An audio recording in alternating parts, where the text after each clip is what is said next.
ये छावा कोई विभाजन कार्यक्रम है? एकदम हद है मुझे इस आदमी को ऑस्कर कैसे मिल गया? उस फिल्म में ऐसा क्या दिखाया गया है जो हिस्टोरिक नहीं है? उस फिल्म में डायरेक्टर ने क्या एक भी ऐसी चीज दिखाई है जो हिस्ट्री से संबंध नहीं रखती है, जो आउट ऑफ हिस्ट्री है? क्या औरंगजेब ने ऐसा नहीं किया? तुम क्या चाहते हो भाई? चाहते क्या हो? क्या तुम औरंगजेब को मानते क्या हो? और पहले तो एक ही तुम औरंगजेब क्या मानते हो? औरंगजेब क्या तुम्हारा पूर्वज है? मानते हो कि औरंगजेब आक्रांता है, औरंगजेब ने इस हद तक हिंदुओं का नरसंहार किया? मानते हो इस बात को कि मंदिर को तोड़ा उसने? पहले तो यही बता दो। जय हिंद दोस्तों, मैं सुमित सिंह आप सभी का एक बार फिर से बहुत बहुत स्वागत करता हूं। आज हम लोग बात करने वाले हैं ए.आर. रहमान को तो आप जानते ही होंगे। ए.आर. रहमान की उस बहुत ही चर्चित और कंट्रोवर्सी इंटरव्यू के बारे में, जिन्होंने जिस इंटरव्यू में उन्होंने 3 बातें कही। उन्होंने कहा कि पिछले 5-6 सालों से 7-8 सालों से सांप्रदायिकता की वजह से मुझे काम नहीं मिल रहा है। दूसरी उन्होंने बात कही कि जो फिल्म छावा है वो एक विभाजनकारी फिल्म है। और तीसरी उन्होंने बात कही कि छावा फिल्म में कुछ ऐसे शब्दों का इस्तेमाल किया गया है जो धार्मिक रूप से गलत है। अब ए.आर. रहमान जैसे लोगों के मुंह से ऐसा सुनना अपने आप में एक बहुत ही आश्चर्य की बात है। जो व्यक्ति ऑस्कर विजेता है, जो व्यक्ति पद्म भूषण से सम्मानित है, ऑस्कर विजेता और पद्म भूषण सम्मानित व्यक्ति, इतना सक्सेसफुल पर्सन जब इस तरीके की बात करता है तो अपने आप में एक बहुत ही आश्चर्य की बात होती है। लेकिन फिर भी मुझे कोई आश्चर्य नहीं है, क्योंकि यह व्यक्ति भी उसी कैटेगरी में जाकर खड़ा हो गया जिस कैटेगरी में पहले से ही शाहरुख खान, आमिर खान, नसरुद्दीन शाह और वाई.एस. कुरैशी, भारत का पूर्व चीफ इलेक्शन कमिश्नर जैसे लोग हैं। आपको याद होगा शाहरुख खान, आमिर खान जैसे लोग जिनको भारत के लोगों ने, इसी भारत की हिंदू बहुसंख्यक जनता ने एक ग्लोबल पहचान दी। उस शाहरुख खान ने कहा था कि भारत में असहिष्णुता, 2015 के आसपास की बात है, भारत में असहिष्णुता, इनटॉलरेंस बढ़ रहा है। आमिर खान की पूर्व पत्नी किरण राव, जो पत्नी भी नहीं है, किरण राव, आमिर खान के शब्दों में किरण राव का कहना है कि भारत में अब डर लग रहा है, भारत हमें छोड़ देना चाहिए क्या? भारत का अभी 2025 में ही जो हमारे पूर्व चीफ इलेक्शन कमिश्नर हैं, पूर्व चीफ इलेक्शन कमिश्नर वाई.एस. कुरैशी वह बिल के संदर्भ में बयान देते हैं कि वह बिल जो भारत के मुसलमान हैं, भारत के मुसलमानों का जमीन छीनने वाला बिल है। अब आप सोच सकते हैं कि इतने बड़े पदों पर होने के बाद भी, इतना सक्सेसफुल इंसान होने के बाद भी ये लोग इस तरीके का बयान आखिर क्यों देते हैं? इस तरीके का बयान देने के पीछे आखिर इन लोगों की मंशा क्या है? तो जब आज ए.आर. रहमान जैसे लोग इस तरीके का बयान देते हैं तो मुझे इसमें किसी प्रकार का कोई आश्चर्य की बात नहीं होती है। भाई ए.आर. रहमान से मेरे जैसा आदमी तो केवल एक ही सवाल पूछेगा कि एक बात बताओ, आप क्या चाहते हो कि जिंदगी भर तो आप ही अकेले संगीत और गीत गाते रहो, बाकी के जो नए टैलेंट है, नए कलाकार हैं, उनको कोई मौका नहीं दिया जाए? मतलब कि जब आप यहाँ पर लगातार काम करते रहो तब तो सब बढ़िया चल रहा है, और जब आपको साइडलाइन करके किसी नए कलाकार को डायरेक्टर मौका दे रहा है तो फिर आप विक्टिम कार्ड खेल दोगे। मतलब ये बहुत अच्छा है कि जब सब कुछ बढ़िया चल रहा है तो बहुत अच्छा है, थोड़ा सा कुछ भी हमारे टैलेंट में ऊपर नीचे हुआ तो सीधे विक्टिम कार्ड खेल दो, ये सबसे आसान है। मतलब हद हो गई है एकदम से। भाई चल क्या रहा है आखिर?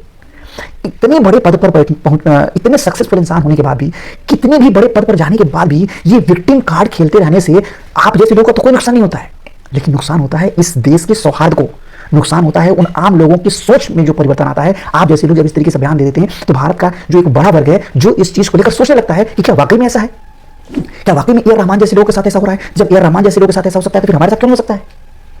जबकि यही जावेद अख्तर ने ए.आर. रहमान की इस बात से असहमति जताई है, और जावेद अख्तर ने कहा कि बिल्कुल इसमें कोई भी सच्चाई नहीं है, बॉलीवुड उन्हीं को काम देता है जिनके पास टैलेंट है, और बॉलीवुड में टैलेंट के आधार पर ही सबको काम दिया जाता है। लेकिन नहीं, ए.आर. रहमान जैसे लोगों को तो ये सांप्रदायिकता दिख रहा है। भाई ए.आर. रहमान उस भी समय आपको कहाँ थे जब भारत में इस तरीके की फिल्में बनती थी, जब हर फिल्म में पंडित और पुजारी को, ब्राह्मण को दुराचारी दिखाया जाता था, जब हर फिल्म में जमींदार को शोषणकारी दिखाया जाता था, उस पर तो आपने कभी एक बयान नहीं दिया। सुशांत सिंह राजपूत जैसे टैलेंटेड अभिनेता का इसी बॉलीवुड वालों ने हत्या कर दिया, तब तो आपके मुंह से एक शब्द नहीं निकला, तब आपने एक शब्द नहीं बोला, और आज चले हो आप विक्टिम कार्ड खेलने के लिए। और क्या कह रहे हो कि छावा कोई विभाजनकारी फिल्म है? एकदम हद है मुझे इस आदमी को ऑस्कर कैसे मिल गया? उस फिल्म में ऐसा क्या दिखाया गया है जो हिस्टोरिक नहीं है? उस फिल्म में डायरेक्टर ने क्या एक भी ऐसी चीज दिखाई है जो हिस्ट्री से संबंध नहीं रखती है, जो आउट ऑफ हिस्ट्री है?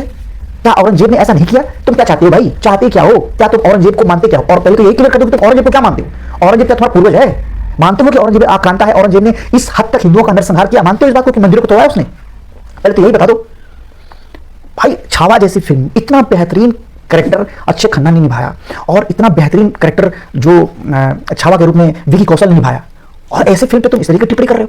मतलब चाहते क्या हो कि इतिहास में जो हो गया उसको बताओ मत, उसको लोगों को दिखाओ मत, उस पर मिट्टी डाल के रखो। क्यों भाई, क्यों मिट्टी डाल के रखो? जो हुआ है वो बताने में समस्या क्या है? क्यों नहीं बताया जाएगा? समस्या इस बात की नहीं है कि छावा फिल्म में प्रॉब्लम नहीं है। फिल्म में जो चीजें इतिहास में जिस तरीके से की गई हैं, जब वो चीजें सामने आती है, इस चीज से प्रॉब्लम है। ये है एक्चुअल सोच। और क्या कह रहे हो? इच्छाओं में धार्मिक शब्दों का प्रयोग किया? अरे भैया, औरंगजेब की मौत से तुम क्या चाहते हो कि डायरेक्टर जय श्री राम और हर हर महादेव बोलवा देगा क्या? जब उसमें औरंगजेब ही लीड रोल में है, विलेन में, तो औरंगजेब इस्लामिक धार्मिक शब्दों का प्रयोग नहीं करेगा तो क्या हर हर महादेव और जय श्री राम बोलेगा क्या? मतलब हद सोच की है भाई। मतलब कुछ भी, मतलब कहां कहां सोच रहे हो भाई, कहां ले जाना चाहते हो?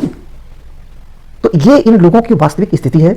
जब भी इन लोगों का लगता है कि मेरा टैलेंट डाउन हो गया है, और जब भी इन लोगों को लगता है कि अब मेरी वैल्यू कम हो रही है, चाहे वो किसी भी सेक्टर में देख लीजिए, मैं यहीं की बात नहीं कर रहा हूं, किसी भी सेक्टर की बात कर रहा हूं, तो किसी भी बड़े पद पर रहने के बावजूद भी, कितना भी सक्सेसफुल इंसान होने के बावजूद भी, इन लोगों को विक्टिम कार्ड खेल लेना है। और इन लोगों की विक्टिम कार्ड खेलने की वजह से जो भारत का सौहार्द है वो गड़बड़ होता है, क्योंकि जो आम लोग हैं, आम लोग इन लोगों की जो कॉन्स्पिरेसी है, इन लोगों का जो नैरेटिव है, वो आम लोग नहीं समझ पाते हैं। इस वजह से भारत के सौहार्द में प्रॉब्लम होती है। लेकिन ठीक है, जावेद अख्तर जैसे लोग भी हैं जो तुरंत ही काउंटर करते हैं, जिन्होंने तुरंत ही काउंटर किया कि नहीं, इस बात में बिल्कुल कोई सच्चाई नहीं है।